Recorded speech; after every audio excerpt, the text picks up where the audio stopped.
hanya kudus secara moral. Itu penting, itu harus, itu dasarnya Bapak Ibu Saudara. Yang kudus secara moral itu artinya ya seperti saya bilang tadi, saudara tidak pergi ke tempat prostitusi. Ya, kalau saudara pergi ke tempat prostitusi, ya itu udah pasti tidak kudus, itu cemar. Saudara tidak melakukan kejahatan.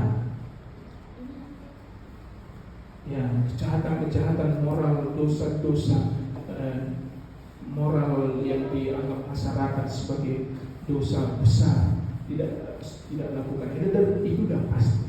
Tapi Bapak Saudaraku, tidak sebetulnya hanya cukup di situ, tetapi kata kudus ini bahwa artinya sebenarnya adalah dikhususkan, ya mengkhususkan. Bapak Ibu Saudara, Tuhan mengkhususkan kita sebagai umatnya, sebagai anaknya, sebagai hamba. Dia tebus kita dan buat kita secara khusus, secara istimewa di matanya. Maka Tuhan ingin kita juga menguduskan diri kita, mengejar kekudusan, menguduskan diri kita secara khusus di hadapan Tuhan. Maka Bapak Ibu Saudaraku, kalau Bapak Ibu Saudara baca dalam Hosea, ya firman Tuhan katakan bahwa orang Israel itu sudah berzina di hadapan Tuhan. Berzina di situ yang dikatakan dalam kitab Hosea itu karena mereka menyimpang dari Tuhan, karena mereka menyembah Allah lain, karena mereka tidak mentaati Tuhan lagi.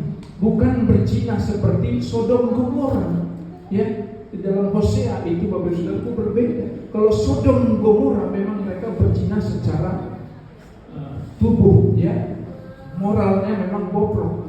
Tetapi dalam Hosea Bapak Saudaraku, orang Israel itu tidak sebobrok di zaman Sodom Gomora yang Tuhan hancurkan. Tetapi Tuhan bilang mereka berzina, mereka tidak kudus lagi.